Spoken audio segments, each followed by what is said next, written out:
நான் C. Joseph Vijay எனும் நான்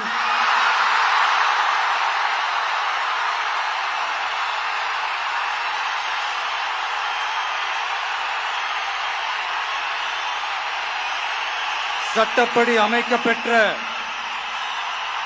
இந்திய அரசியல் அமைப்பின்பால் உண்மையான நம்பிக்கையும் மாறா பற்றும் கொண்டிருப்பேன் என்றும் இந்திய நாட்டின் ஒப்பில்லாத முழு முதல் ஆட்சியையும் ஒருமையையும் நிலைநிறுத்துவேன் என்றும்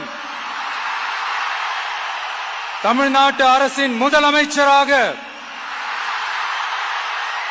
உண்மையாகவும் உளச்சான்றின்படியும் என் கடமைகளை நிறைவேற்றுவேன் என்றும் அரசியல் அமைப்பிற்கும் சட்டத்திற்கும் இணங்க அச்சமும் ஒருதலை சார்பும் இன்றி விருப்பு வெறுப்பை விலக்கி பலதரப்பட்ட மக்கள் அனைவருக்கும் நேர்மையானதை செய்வேன் என்றும் ஆண்டவன் மீது ஆணையிட்டு உறுதிமொழிகிறேன்.